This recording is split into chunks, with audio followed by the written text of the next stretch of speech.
Madame, Monsieur, bonjour et bienvenue pour ce 19e débat déjà consacré aux élections communales du 13 octobre prochain. Un débat qui vous est présenté depuis ce studio éphémère installé dans les locaux de Tournai Expo. Aujourd'hui, nous allons nous intéresser à l'entité de Pec. Quelles sont ses particularités? Voici quelques éléments de réponse en 1 minute. Pec, une commune où le charme rural côtoie l'urbain sur 33 km². Entre tranquillité et dynamisme économique, la nature cohabite avec des entreprises qui y ont établi leur siège.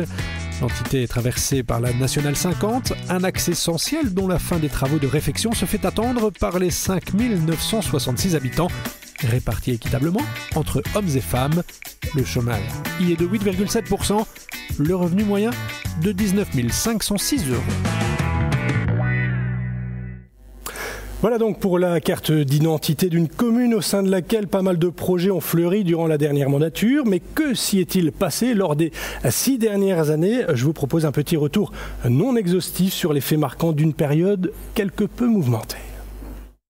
À l'issue du scrutin du 14 octobre 2018, Community a obtenu 6 sièges et a formé une alliance avec les socialistes d'Action pour constituer une majorité de 10 sièges sur les 17 disponibles. Les groupes Go et Pec autrement, avec respectivement 4 et 3 sièges, ont quant à eux été relégués dans l'opposition. 6 ans plus tard, nous voici donc arrivés au terme de la mandature et une chose est certaine, du changement, il y en a eu au sein de l'hémicycle communal. 3 présidents de CPAS se sont ainsi succédés. Après Maurice Troster et Philippe Annecourt, c'est Rémi Cougnier qui dirige l'institution depuis près de 2 ans. Christian Cato, exclu du groupe Ouverture en janvier 2020, siège depuis lors en qualité de conseillère indépendant. 2 conseillères communales ont quant à elles rejoint l'Assemblée, la libérale Emmanuelle P en 2021, en remplacement de René Smet, et la socialiste Christine Ducoulombier 1 an plus tard, suite au départ de Véronique Lambert. Dernier bouleversement, et non des moindres, survenu le 1er septembre de cette année avec la démission d'Aurélien Pierre et de Christine Ducoulombier du Parti Socialiste en raison de tensions liées à la désignation de la tête de liste du groupe socialiste entre David Dumoulin et Françoise Van Saint-Gel. Suite à leur démission, les 2 conseillers communaux siègent depuis comme conseillers indépendants, laissant le conseil communal sans majorité jusqu'aux élections du 13 octobre prochain. Si on a un tant soit peu imaginé une modification, voire même un renversement au sein de la majorité pécoise, il n'en aura finalement rien été. Community et Action ont parcouru les 6 dernières années ensemble, empruntant parfois des chemins semés d'embûches. Main dans la main, ils ont tenté de contribuer au bien-être des habitants.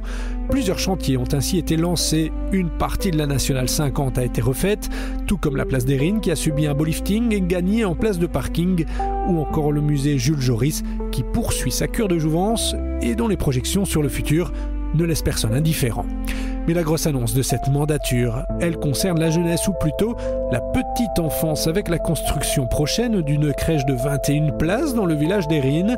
Un dossier qui a connu de nombreux rebondissements, avec à la fin un épilogue heureux et dont la concrétisation mettra fin à 25 années d'attente pour de jeunes parents qui n'ont d'autre choix que de se tourner vers les entités voisines pour profiter d'un tel service. Mais tout n'a pas été rose, quelques polémiques ont entaché la mandature. L'opposition a notamment critiqué le CPAS, déplorant une situation financière dans le rouge, causée notamment par une résidence-service restée vide pendant une longue période. Au sein du CPAS toujours, c'est une petite bombe qui a explosé en septembre 2023 lorsque des photos humiliantes et dégradantes de résidents du Home Général Le Maire ont circulé dans des conversations privées sur les réseaux sociaux. Si les faits sont choquants, les réactions de certains responsables politiques de l'institution le sont tout autant. Mécontents, les travailleurs de la maison de repos ont interpellé les autorités locales à l'issue d'un conseil communal afin d'affirmer leur total désaccord quant à la réintégration des soignants mis en cause dans cette triste et regrettable affaire.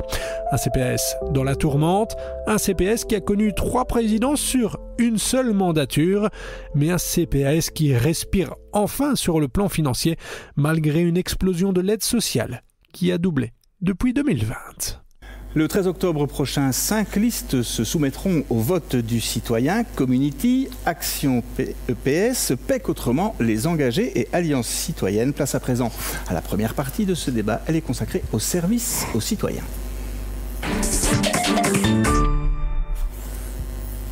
Aurélien Brabant, on l'a entendu dans le reportage qui vient d'être diffusé, le projet de la crèche a été signé lors de cette dernière mandature. C'est votre plus belle réussite ? C'est l'une des plus belles réussites, en tout cas c'est l'une des plus importantes, c'est évident. Ce qui est important, c'est quand on est bourgmestre d'une commune, c'est de pouvoir développer des services qui couvrent vraiment la totalité de la population. Là, il y avait un bac qui blessait clairement pour la petite enfance et on est parvenu non sans mal à avoir ces 21 places et effectivement, c'est l'un des plus beaux projets. Alors ça a été 6 années particulières à mi-mandat, il y avait beaucoup de projets sur les rails, peu de concrétisation et finalement, durant les 3 dernières années, eh bien, le ciel s'est éclairci pour l'entité pécoise. Exactement, je crois qu'il faut quand même rappeler que la première année, vous dépendez d'un budget qui n'est pas le vôtre. Ensuite, on a quand même subi 2 années Covid collectivement. Et par la suite, les choses se sont vraiment développées bien plus rapidement. Je crois que ce qui était important aussi, c'était de donner énormément de temps à la commune et c'est ce que moi j'ai fait. Et dans cette période de transition, cette législature qui était importante puisqu'on passait après 24 ans d'un même majorat, c'était d'avoir quelqu'un qui s'investissait à 100% pour son entité. Damien Delsois, du côté de PEC autrement, au-delà d'une crèche communale, vous souhaitez favoriser le développement de crèches d'entreprise. Expliquez-nous un petit peu. C'est-à-dire qu'à partir du moment où on va mettre en place, et je pense que le zoning du Haut-Reux, qui se situe à la limite de Dautigny et des Pierres, va être mis en œuvre, nous souhaiterions pouvoir examiner avec l'opérateur économique la possibilité de mettre en place une crèche d'entreprise. Et quand on dit favoriser le développement de crèches d'entreprise, ça veut dire qu'il y aura un soutien qui sera offert aux entreprises via les finances communales ? Non, pas du tout. Je pense que c'est de l'autorité des opérateurs économiques de mettre en place une crèche d'entreprise comme ça a été réalisé, je pense, au niveau de la commune de Fresnes. On pourrait leur imposer ? Non, on ne pourrait pas leur imposer, mais il faut justement être suffisamment incitatif que pour obtenir le résultat. Jonathan Guilbert, certains projets restent encore en suspens. On pense notamment au projet de hall sportif qui n'a pas été retenu par la région wallonne. Alors, stop ou encore pour ce projet ?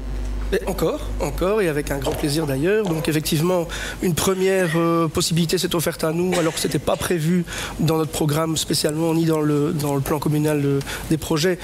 On a eu l'occasion de le faire, on l'a fait, on a été retoqué. Il y avait assez peu de moyens pour ce premier appel à projet.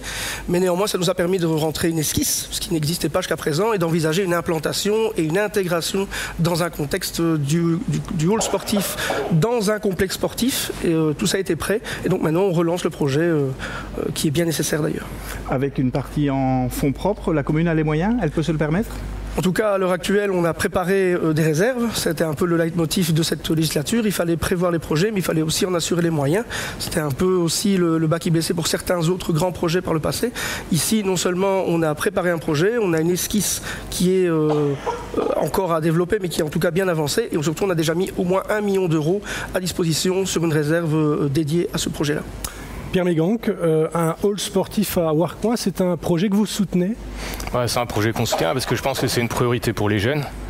Donc nous on voudrait que ce projet-là se concrétise comme d'autres projets. La crèche, comme Aurélien l'a mentionné, c'est super important pour une commune. Et c'est dans cette optique-là que nous, au niveau des engagés PEC, on veut mettre les moyens au niveau humain. On veut que les projets se concrétisent. On veut investir par exemple dans un profil technique, style un ingénieur. En tout cas quelqu'un qui a l'habitude de piloter des projets, les mener à bien, qui sera capable de coordonner les différents chantiers pour limiter au maximum l'impact sur la population. Et alors on veut aussi quelqu'un qui pourra assurer tout ce qui est entretien, donc tout ce qui est mission quotidienne de la commune, je veux dire, donc entretien des voiries, pistes cyclables ou fossés. Et donc encore, Alliance citoyenne, Christine Ducoulombier, quel est l'avis du groupe par rapport à ce projet qui est encore en attente ? Pour le hall sportif ? Oui. Pour nous, enfin, je pense qu'il y a déjà un bâtiment qui existe derrière la commune, qui n'est pas un hall sportif, parce que c'est un bâtiment mais qui accueille quand même le ping-pong. Il y a le ping-pong qui est introduit. Il y a bientôt le jeu de boules que Jonathan aimerait implanter. Il y a aussi la boxe taille qui est déjà. Donc pourquoi ne pas rénover ce bâtiment qui est déjà existant plutôt que d'en construire un nouveau. Avec un tel emplacement, on parle quand même d'autres sports qui pourraient arriver, notamment du mini-foot ou autre. Ce serait suffisant selon vous ? Est-ce qu'il y a eu des demandes ? On peut peut-être poser la question. Oui, voilà. Alors, on a reçu énormément de courriers de la part de clubs sportifs qui ont envie de s'implanter à PEC et également de d'entreprises qui ont aussi envie de développer le sport au sein de leur entreprise et via un hall sportif qui sortirait de terre à PEC. Ce qu'il faut savoir, c'est que pour le centre Alphonse Rivière, on a justement étudié cette possibilité-là et ça coûtait bien plus cher en termes de rénovation du bâtiment que d'en construire un neuf à Warcoing. Je crois que le Warcoing, moi en tout cas dans mon idée, au-delà du hall sportif, c'est à terme de pouvoir développer le sport depuis le complexe Léon Velgue jusqu'à la N50, ce qui permettrait aussi d'isoler le chemin 15 et de rendre un peu de tranquillité aux riverains et d'avoir cette offre sportive qui va vraiment d'un bout à l'autre de la N50. Pierre Mégang, on en revient à cette infrastructure sportive sans financement de la région. Ça vous paraît possible, irréaliste, raisonnable ? Évidemment, ce serait plus facile si on peut avoir des subsides. C'est la raison pour laquelle moi j'avais dit qu'on voulait investir au niveau humain. Si on a des juristes, ça aidera aussi à obtenir les subsides. Donc uniquement en fonds propres, vu tous les chantiers qui sont en cours au niveau de la crèche, de la maison multiservice, etc. Je pense que uniquement sur fonds propres, ça ne sera pas possible. Donc il faudra investir au niveau des ressources humaines. Christine Ducoulombier, si on suit un peu votre raisonnement, au-delà du projet, il faudrait aussi être attentif à l'entretien des installations sportives existantes, comme celle que vous venez de mentionner. Oui, parce que ça coûte. Il ne faut pas oublier que c'est bien de vouloir construire, mais moi je trouve que rénover c'est plus intéressant et je pense que ça coûterait quand même moins cher. Il y a déjà le parking qui est existant. Je pense que oui, ça coûterait moins cher pour moi parce que apparemment Aurélien n'est pas d'accord. Il dit. Mais je ne sais pas si tu avais dit. La largeur du bâtiment est insuffisante, donc déjà c'était le premier point d'accroche. Après je ne vais pas débattre continuellement sur le hall sportif, sinon mon temps diminue, mais clairement on a quand même justement fait appel à des architectes, des ingénieurs pour étudier cette possibilité-là. Il s'avère que c'était mieux de s'orienter vers un hall sportif à Warcoing. Moi je leur fais confiance. Damien Delsoir, petite réaction très rapidement de PEC autrement par rapport à ce projet. Mais simplement par rapport au hall, il y a longtemps qu'il est dans les cartons et surtout dans les cartons de campagne électorale. Moi je constate que il sera très bien placé à cet endroit-là. Mais moi je voudrais savoir, parce que dans la délibé que vous avez retenue, il est indiqué que c'est pour accueillir tous les clubs de l'entité qui sont un petit peu disséminés. Donc, la Bourloire, est-ce qu'il faut la faire à Saint-Joseph ou la mettre à côté du hall de sport? Est-ce que vous comptez attirer des écoles? Est-ce que vous comptez attirer apparemment une entreprise pour pouvoir faire jouer le personnel et utiliser alors le hall alors qu'il devrait être destiné à la population pécoise? Et je suis surtout aussi inquiet de voir la manière dont va être gérée l'occupation de ce bâtiment. Et ça, c'est quelque chose qui va être très très compliqué. On va peut-être laisser Jonathan Gilbert répondre très rapidement quand on parle du jeu de ball notamment. Une petite réponse. Oui, donc en fait le hall sportif aura cet avantage de pouvoir rassembler les différents lieux de sport. Maintenant, il n'est pas question de décentraliser les lieux qui sont déjà existants comme la Bourloire pour parler de celle-là. Par rapport au ping-pong, par exemple, il y a une possibilité dans ce nouveau hall et tous les autres sports qui sont disséminés dans des salles qui ne sont pas adaptées à ce jour, y trouverait un espace qui est correct. Par rapport à l'utilisation du bâtiment, mais on doit désigner quelqu'un, comme tu le sais, Damien, qui va gérer cette occupation au quotidien, et donc on ne va pas délaisser ce bâtiment. Il y aura bien quelqu'un qui sera gestionnaire du hall sportif et qui assurera cette mission au jour le jour. Alors Aurélien Brabant, on avait également parlé d'un bassin d'apprentissage. Est-ce que ce projet, sans mauvais jeu de mots, est tombé à l'eau? Brièvement. Alors pas du tout. En fait, au moment où il devait naître, la crise énergétique avait frappé et l'entrepreneur qui devait le construire n'avait plus les garanties bancaires. Il lançait un autre projet du côté de Namur. Voilà, ce projet-là, visiblement, fonctionne plutôt bien et l'idée, elle est toujours là, elle est toujours présente et je crois que c'est un manque pour l'entité, donc on fera en sorte que ce soit le cas.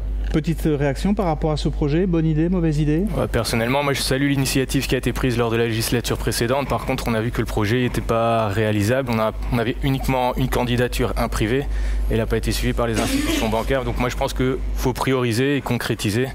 Donc moi je suis contre le bassin d'apprentissage dans un premier temps. Je préfère avoir un projet rentable au niveau du hall sportif et après voir dans une prochaine législature, mais pas dans celle-ci. Christine Ducoulombier? Si c'est un privé, pourquoi pas? Maintenant, si c'est quelque chose que la commune voudrait mettre en place, c'est impossible, ça coûterait beaucoup trop cher. Je pense qu'on a des piscines quand même qui sont à proximité. Il y a quand même la piscine de Tournai, il y en a une à Caen, il y a Étain-Puy qui est en rénovation. Donc, une piscine, ça coûte très cher. Donc je ne sais pas si les citoyens seraient prêts à mettre... Mais si c'est par un privé, c'est oui alors. Pour un privé, oui. Le soir, très rapidement sur ce projet-là. Simplement, moi je suis déçu parce que les enfants des écoles ne vont plus à la piscine, à l'exception de ceux de l'école d'Aubigny. Et ce serait peut-être la solution du coup. Pardon ? Ce serait peut-être la solution. Ce serait peut-être une solution, mais je rappelle quand même à la commune qu'ils savent très bien, l'IEG a construit une deuxième piscine et l'IEG dispose de temps de plage horaire qui serait disponible pour les écoles de la commune et attendent toujours la réponse de la commune de Pec. Alors, oui ou non, Jonathan Guilbert, malgré tous ces beaux projets, vous avez songé à un moment donné arrêter la politique. Vous êtes revenu sur votre décision. Quel choix vous ferez si les citoyens vous plébiscitent le 13 octobre prochain ? Bien, on verra déjà bien le résultat au 13. Imaginons-le. 13. Pardon ? Imaginons-le. Imaginons-le, mais on pourrait tout à fait envisager que je siège en tant que conseiller communal. Rien ne m'en empêche. Par contre, peut-être l'occasion que vous me donnez, on met le spotlight là-dessus, mais voilà, c'est peut-être une façon aussi de jeter un écran de fumée sur plein d'autres choses qui se passent dans la commune. Oui, certes, moi j'ai postposé une décision, et voilà, mais d'autres ont fait peut-être des actions qui sont peut-être plus symboliques en sachant tous les mouvements qu'il y a eu dans les listes. Et donc par rapport à ma situation, ce n'est que ma seule personne et c'est pas ça le plus important. Mais vous pourriez vous investir pour 6 années supplémentaires. Tout à fait. Alors on va continuer de faire un petit peu le tour des projets que vous avez chacun dans vos programmes.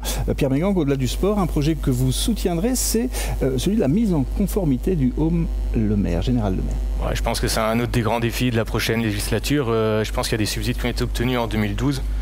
À partir d'un certain délai, on risque de perdre les subsides, donc il faut concrétiser. Nous, ce qu'on veut au niveau du Home, c'est qu'on dresse un plan d'action concret avec 2 grands axes, la mise en conformité du Home d'une part et la rentabilité d'autre part.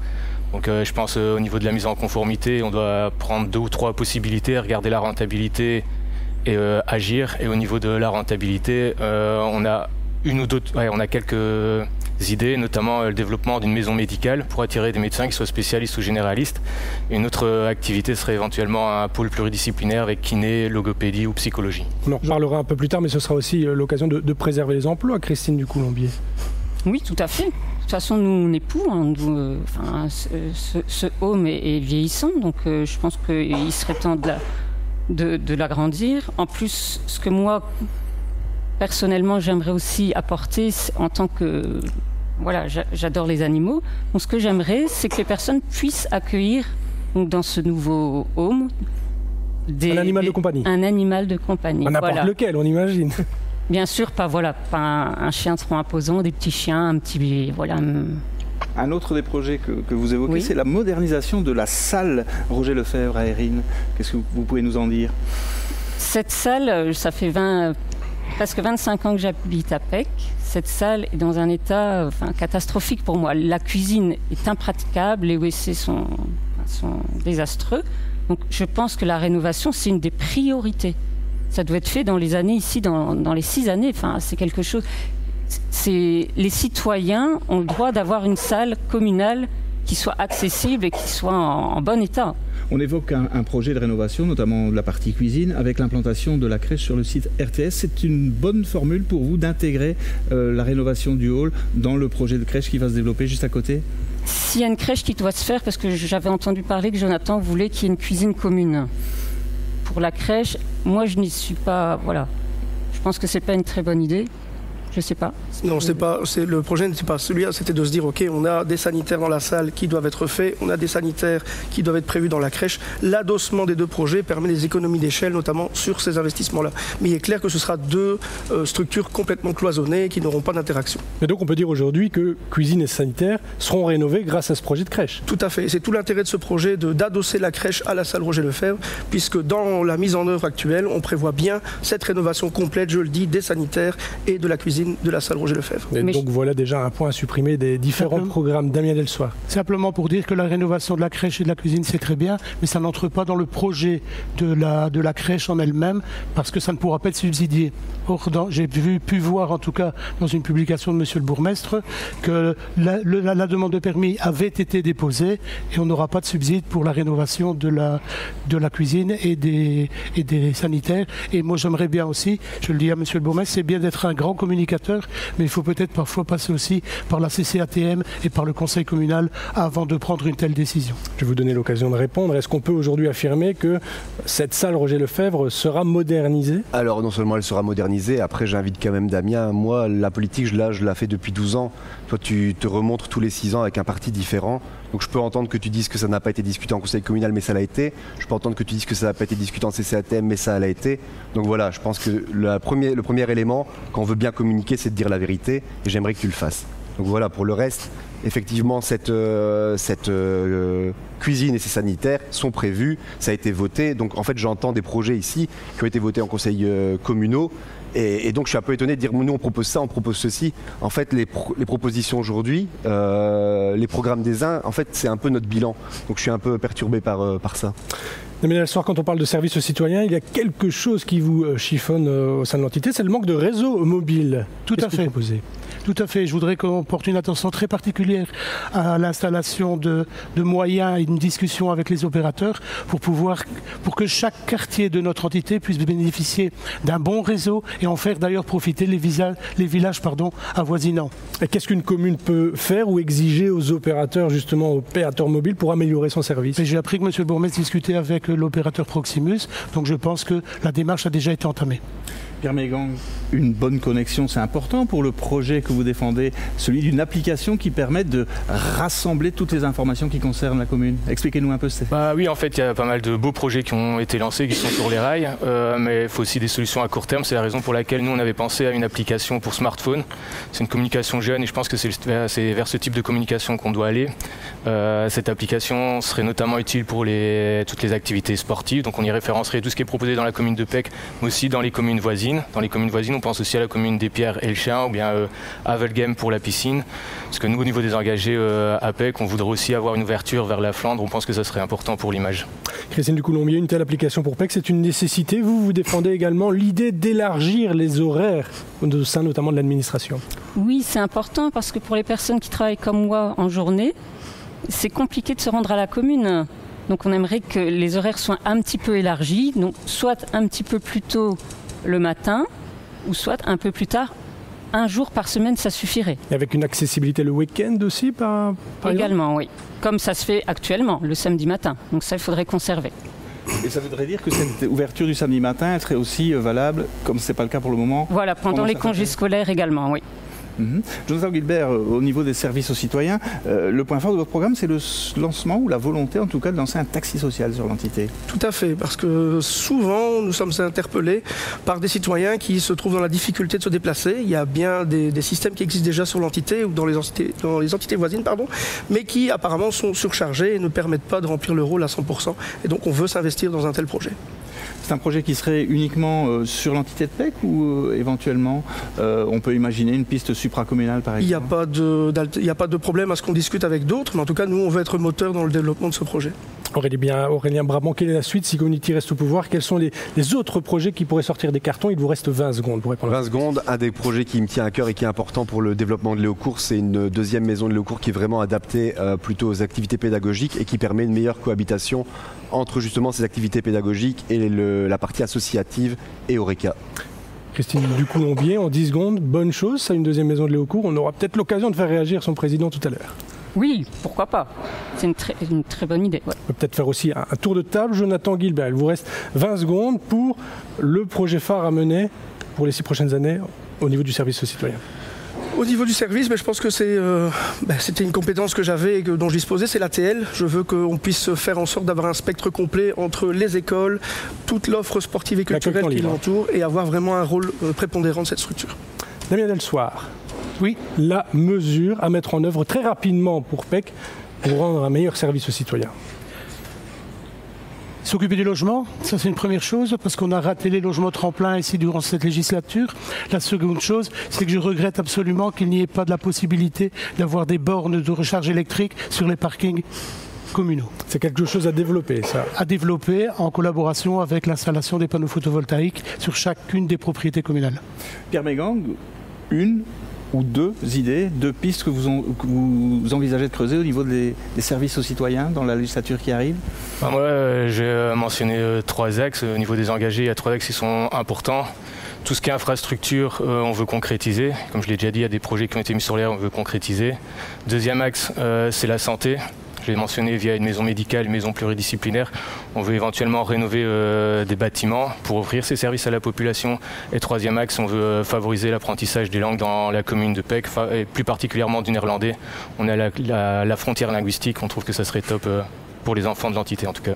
Alors vous êtes tous arrivés plus ou moins au terme de votre temps de parole. Damien Delsoir, il vous reste 15 secondes. Encore une idée forte pour la prochaine législature et puis on clôturera pour ce sujet.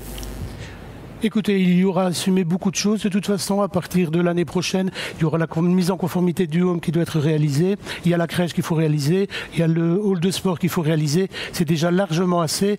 Je pense qu'il n'y aura pas beaucoup de possibilités de faire plus. Eh bien, merci à tous et à vous d'avoir participé à cette partie de débat qui se clôture. On se retrouve dans quelques instants pour évoquer le thème de la jeunesse avec d'autres invités. Radio, votre radio, c'est nous. Changement de débatteur pour un nouveau thème, celui de la jeunesse, et je vous propose de commencer cette partie du débat par la question qui est posée par nos confrères de l'Avenir. À Pec, la création de logements tremplins faisait partie de la déclaration de politique 2018-2024. Finalement, elle a été très peu abordée. Qu'en sera-t-il au cours de la prochaine mandature ? Alors, petite précision, ces logements tremplins, ce sont des logements qui sont loués à des tarifs tout à fait intéressants et qui, sous certaines conditions, permettent un accès facilité à l'achat. Du côté de Pec, autrement, cette question du logement, elle est très présente dans votre programme. Le logement tremplin, c'est une façon de résoudre en partie ce problème ? En fait, en début d'année, on était réintervenu par rapport à justement la problématique des jeunes qui quittent l'entité et qui ne trouvent pas de logement. On était intervenu par rapport à ça. Et donc, ici, comme vous l'avez dit, c'était prévu dans la déclaration de politique du logement de la majorité en place. Et malgré tout, on n'a pas vu de dossier sortir par rapport à ça. Donc, les communes voisines, Étain-Puy et Selles, ont développé 2 projets. Selles l'a fait via le PCDR avec des subsides à 80%. Ici, on n'a pas abordé la question sur les 6 ans qui ont été là. Donc, ça fera partie de vos réalisations si vous êtes au pouvoir ? Tout à fait. On aimerait bien mettre ça en place. Et justement, on voudrait rattraper le retard et on envisagerait de faire 10 logements directement. Vous parlez des entités voisines. Quand on voit la récente expérience à Étain-Puy, ce n'est pas quelque chose qui vous fait peur, ça, de devoir rembourser de l'argent ? On parle d'1,5 million pour l'entité voisine. Oui, mais Étain-Puy, c'était tout un dossier puisqu'on avait dû rembourser un subside dans le cadre de la revitalisation urbaine. Donc ils avaient vendu des maisons trop vite, puis ils avaient négocié avec le gouvernement wallon pour trouver, je veux dire, en disant voilà, ce subside, il fallait très rapidement, on va le réinvestir. À Étain-Puy, voilà, mais ça ne vous fait pas peur? Non, mais en fait c'est pas du tout la même problématique. On partirait sur un dossier comme Selles, on le ferait dans le cadre du PCDR, on irait chercher 80% de subsides et on le mettrait à disposition avec, comme vous l'avez dit, des loyers modérés et une ristourne tout à fait intéressante de 25%. On poursuit le tour de table. Christelle Loiselet, les logements tremplins à Pec, oui ou non? Oui, c'est une opportunité pour les jeunes. Donc, c'est vraiment une passerelle pour l'acquisition d'immobilier. On sait que maintenant, les jeunes couples ont de la difficulté en termes d'épargne, etc., parce que le coût de la vie est ce qu'il est. Maintenant, nous, on part plus sur un inventaire aussi déjà de tous les bâtiments sur l'entité qui pourraient peut-être être rénovés, à voir, ce qui est le plus intéressant, évidemment.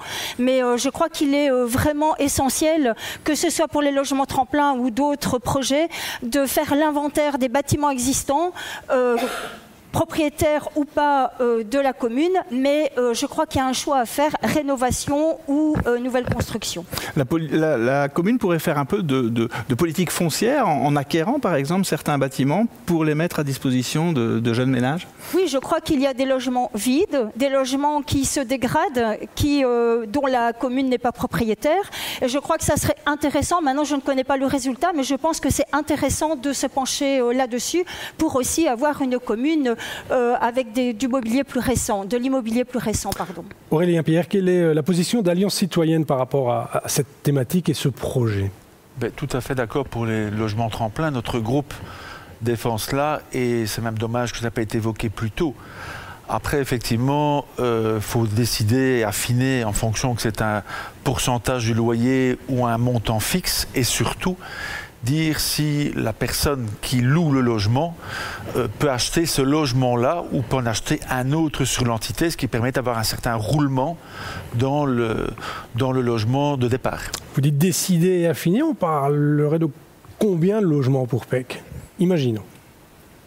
On peut déjà commencer par 10. Et à quel emplacement? Il faudra en tout cas un emplacement attractif dans le sens que là où il y a les services qui sont mis à disposition de la commune, donc la poste, l'administration, la bibliothèque, donc plus pour l'instant sur Pec, il y a une possibilité au niveau logement. Julie Lepoutre, ces logements tremplins n'ont pas vu le jour, l'idée est définitivement abandonnée, ça ne fait plus partie de vos plans, ou qu'en est-il exactement? Alors justement, donc, nous sommes en discussion pour l'acquisition d'un voire 2 logements dans l'extension du clos Laurent-Jourion, donc qui va avoir lieu sous peu.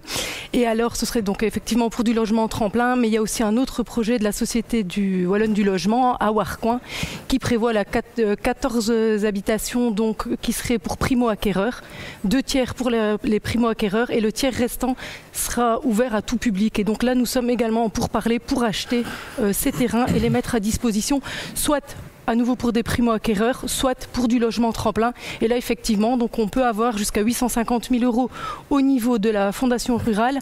Et nous avons la fiche 34 qui répond totalement aux conditions pour le faire dans notre plan communal de développement rural. La volonté, c'est clairement de fixer les jeunes sur l'entité? Oui, alors on peut dire fixer. On est la première commune en Wapi au niveau du taux de croissance d'habitants. Le nombre de naissances et de décès malheureusement est équivalent. Donc c'est qu'il y a quand même des gens qui viennent migrer sur PEC. Donc je pense que voilà, on peut développer du logement. De là, en acheter 10. Il va falloir, je crois, trouver les fonds pour le faire. Dernière candidate à s'exprimer sur le sujet. Françoise Van Saint-Gel. Oui, je crois que c'est une situation à analyser. Évidemment, on est favorable au logement tremplin, mais pour les primo-arrivants, je crois aussi qu'on doit faire un calcul avec un revenu minimal et un revenu maximal. Parce que si on veut les garder dans l'entité, au niveau des organismes bancaires, on exige qu'ils aient déjà 10% de la partie de l'achat du bâtiment, plus les frais de notaire, plus les droits d'enregistrement. Donc il faudrait faire un calcul, qu'il y ait un comité qui organise et qui analyse chaque demande pour voir, en disant voilà, les personnes ont déjà autant sur leur compte en réserve, ils ont économisé autant. S'il reste par exemple, ça dépend si on décide 3 ans ou 5 ans, imaginons qu'ils puissent rester 5 ans dans un logement tremplin, ça fait 60 mois. Si on leur rétribue 100 € par mois, ça ferait 6 000 € à ajouter à ce qu'ils auraient comme apport de départ pour dire qu'ils aient la somme nécessaire pour pouvoir acheter. Très très rapidement, Julie Lepoutre, avant de passer... Oui, j'ai envie de réagir à ce que dit Françoise. Nous avons également la volonté d'acquérir un logement ou de racheter un logement, comme le disait Christelle, qui est peut-être pour l'instant pas occupé, pour en faire un logement communautaire et proposer de la colocation comme on le fait dans certaines villes. Ça permet aux gens de limiter les frais communs et pouvoir mettre un maximum de côté pour pouvoir acquérir un logement par la suite.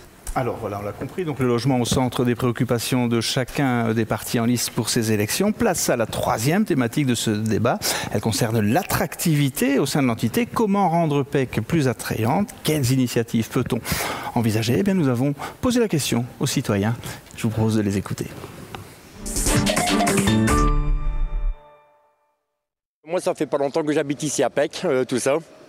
Mais moi, je suis content de venir par ici. À PEC, c'est génial. Il y a une librairie, il y a des bouchers, il y a un pharmacien, il y a des grandes surfaces, c'est nickel. Je pense que ce serait bien d'y ajouter des nouveaux commerces et tout ça, de prôner ça, de faire revivre justement le centre de PEC. Je sais que là, ils sont en train de préparer des terrains de pétanque, ce qui est pas mal. Une plaine de jeux pour les enfants. Si il y a surtout la politique attractive, c'est ce que veut la population et ça va attirer presque tout le monde. Ouais. Les hauts cours attirent déjà pas mal de monde. C'est un point fort de notre entité. Et il n'y a pas que ça. Que ce soit sport nautique ou sport autre chose, tout est faisable à PEC. Et en plus, il y a de la place.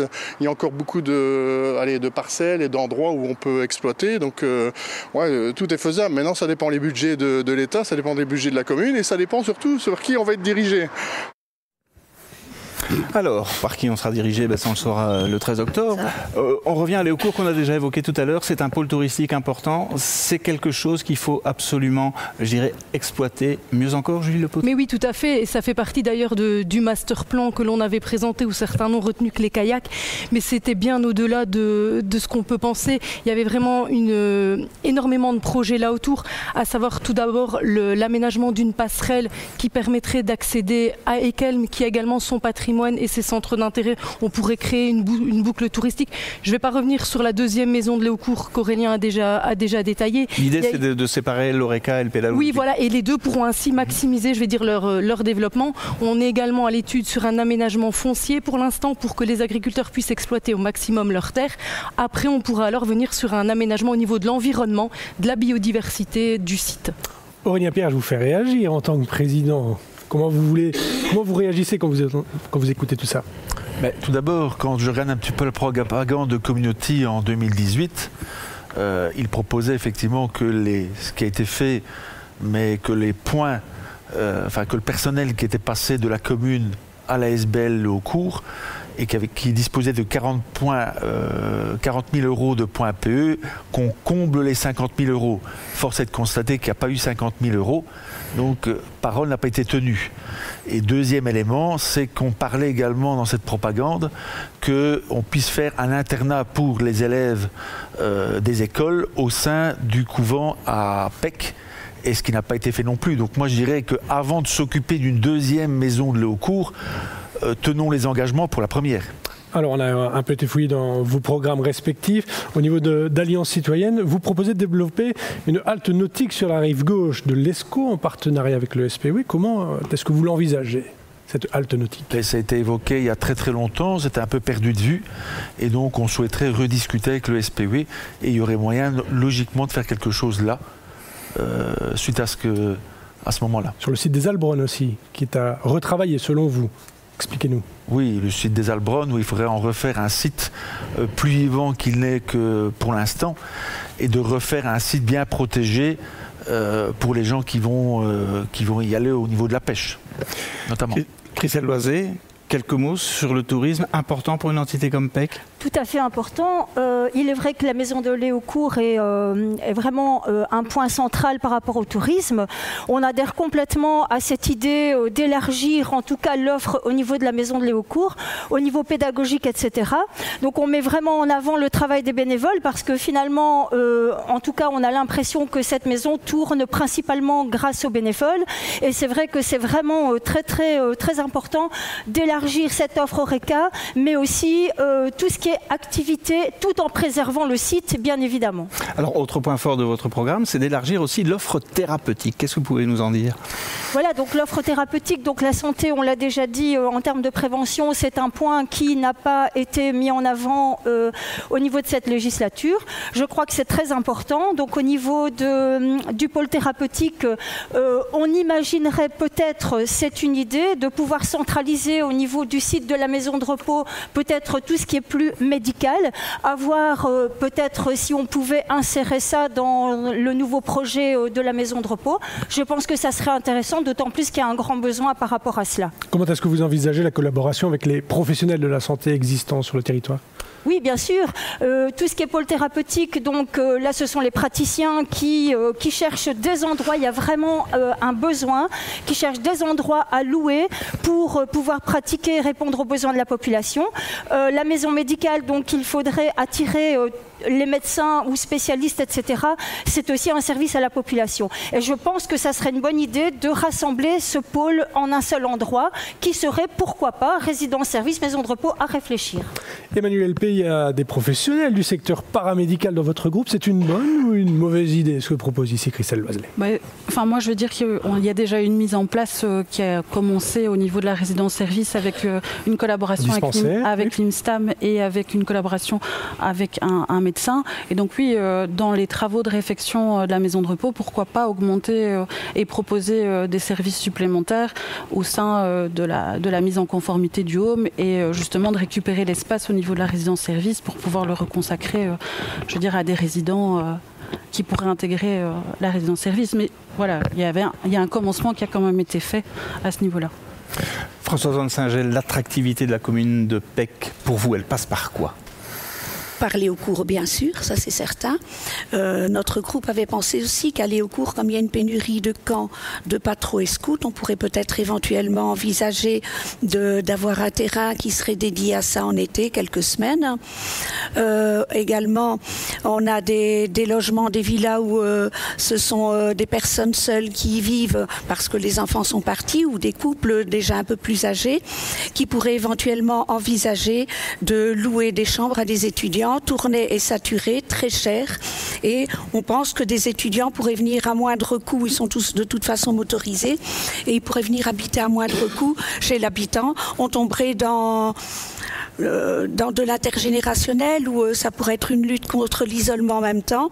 Et au niveau des études, être sur Léaucourt, je crois que c'est un endroit très serein pour pouvoir étudier au milieu de la nature et de cet écrin de verdure.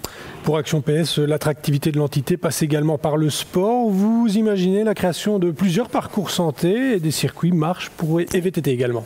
Tout à fait. On a commencé avec le CCCA de restaurer des marches qui avaient été créées par Jules Joris à l'époque, en les modernisant. On a fait aussi, je suis souvent dans l'intergénérationnel, on a été aussi avec le Conseil consultatif des aînés à travailler avec le Conseil communal des enfants pour enregistrer leur voix, et avec un QR code, les gens peuvent faire la marche à Équelme en écoutant les commentaires des enfants. Il y a aussi...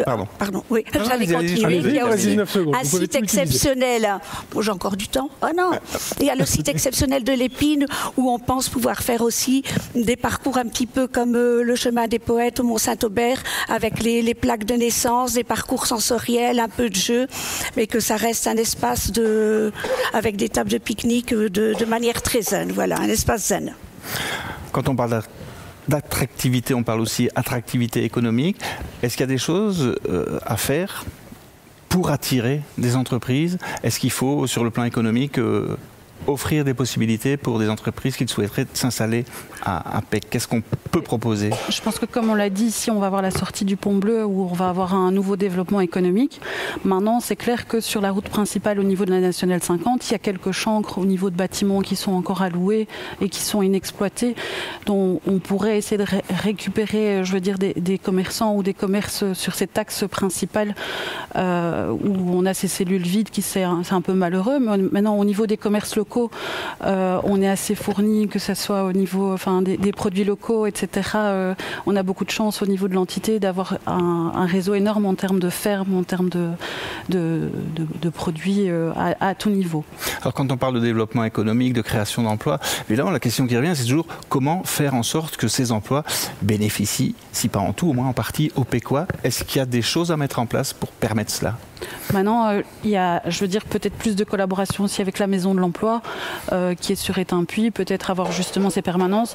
Ici, on sait qu'au niveau de l'ALE, on a revu le système d'ALE justement parce que c'était pas trop vivant, donc peut-être avoir plus de collaboration. On a commencé les premières, Monsieur le bourgmestre a réuni des séminaires emploi, et donc continuer dans cette voie-là. Très bien, Julie Lepoutre, la rénovation du musée Jules Joris, c'est la clé pour renforcer justement l'attractivité de l'entité? Je pense que la maison multiservice Jules Joris, ça porte bien son nom, puisque c'est vraiment l'idée on a 750 mètres carrés à exploiter, et donc faire cohabiter d'une part la culture, garder aussi les traces du passé, notre histoire, donc toutes nos collections Jules Joris. On va avoir d'énormes salles multifonctions qui vont pouvoir servir, que ce soit pour des réunions, pour des expositions. On a des plus petits locaux qui permettront peut-être à du coworking. Voilà, c'est vraiment la possibilité de faire cohabiter la culture, la jeunesse, le privé, dans un cadre qui reste quand même un cadre magnifique, qui est le parc de Warcoing. Alors du côté d'Alliance citoyenne, quelles sont les propositions qu'on met sur la table pour rendre la commune de Pec plus attrayante encore, quel que soit le domaine dans lequel on se situe? Mais déjà relancer, en fait, ne fût-ce qu'on parlait des commerces tout à l'heure, relancer ce qui est mort de sa belle mort, qui est le marché dominical qui était près de la maison de repos. C'est un marché artisanal qui se déroulait au départ, qui a été inauguré en fanfare au début, et puis après qui a périclité de sa belle mort. Donc en fait, ce qui se passe aujourd'hui, c'est de le relancer avec les commerces locaux.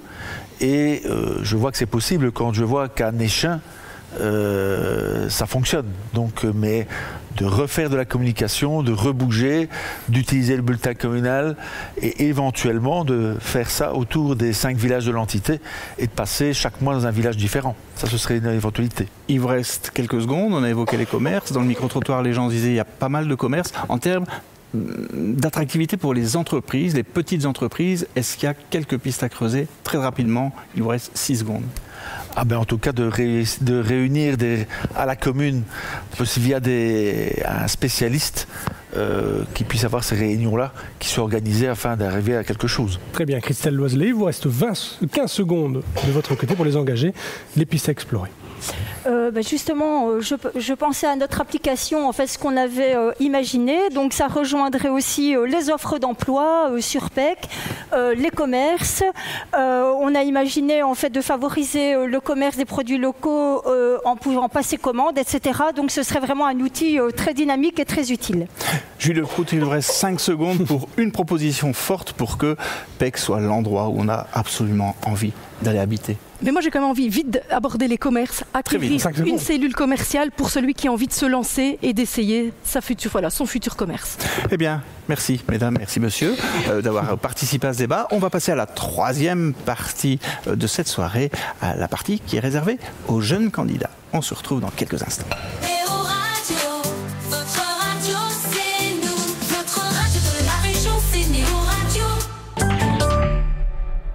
Nous voilà de retour pour ce débat consacré à l'entité de PEC dans cette 3e partie qui donne la parole aux jeunes candidats. Quelles sont vos idées pour améliorer l'attractivité de la commune pour les jeunes à PEC en 1 minute top chrono? On commence par vous, Tom Marquand. Bonjour à tous. Je pense que dans la commune de PEC, au niveau de la tranche d'âge 0 à 18 ans, la commune s'en charge déjà pas mal avec la création de la crèche qui va déjà occuper pas mal d'enfants de bas âge, avec la création du hall sportif, avec l'expansion de l'ATL qui je pense va aider pas mal de jeunes à s'occuper. On a le mouvement de jeunesse du Patro de PEC qui encadre pas mal de jeunes. On a la bibliothèque qui aussi accueille des jeunes dans leur temps libre et aussi tous les sports et les clubs sportifs de la commune qui encadrent les jeunes. Moi je vais viser plus la tranche d'âge de 18 à 25 ans, les jeunes qui se lancent dans les études ou alors les jeunes qui sortent des études et qui se lancent dans la vie active. Je pense que la commune pourrait créer un fonds pour aider les jeunes à se lancer dans les études pour ceux qui n'arrivent pas à avoir de bourse d'études, donc les aider à avoir cette bourse et aussi aider les jeunes à se lancer dans les métiers en manque et aussi créer des stages pour aider les jeunes à devoir faire leur fiche d'impôt, leur demande de crédit et les demandes aux États pour pouvoir acheter leur premier bien immobilier ou leur premier bien public. Florentin Callens pour Action PS, quelles seraient pour vous les idées à mettre en œuvre pour améliorer l'attractivité de PEC pour les jeunes? Voilà, donc pour nous, la jeunesse, c'est vraiment quelque chose de très important, comme Françoise l'a dit précédemment. Ce qu'on aimerait créer, c'est une fête inter-école qu'on appellerait les Jeux Olympiques. Donc en fait, ce serait tout au long de l'année des activités ou des épreuves, donc des épreuves sportives, culturelles, des épreuves de mathématiques, de français, des épreuves de la vie quotidienne comme par exemple la pâtisserie, qui amènerait justement en fin d'année à une fête inter-école, comme je l'ai dit, donc avec toutes les écoles de l'entité. On met aussi un point d'honneur à intégrer dans ce projet l'école du trèfle, parce qu'on pense que justement l'inclusion sociale c'est vraiment très important dans notre société.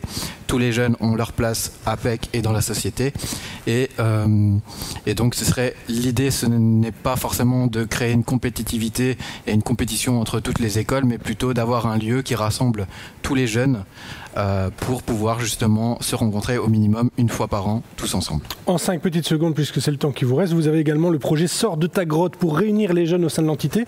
En 5 secondes, PEC, c'est une grotte pour les jeunes ? C'est pas une grotte, mais ce qu'on aimerait vraiment bien faire, c'est justement amener les jeunes à sortir de chez eux et à se rassembler justement dans la commune. Émile Sienard, quelle proposition pour la jeunesse à PEC ? Pour nous, on trouve qu'il n'y a pas assez d'activités pour les jeunes adolescents. En tout cas, je dirais qu'il y a les jeunes adolescents qui ne veulent pas forcément rester chez eux.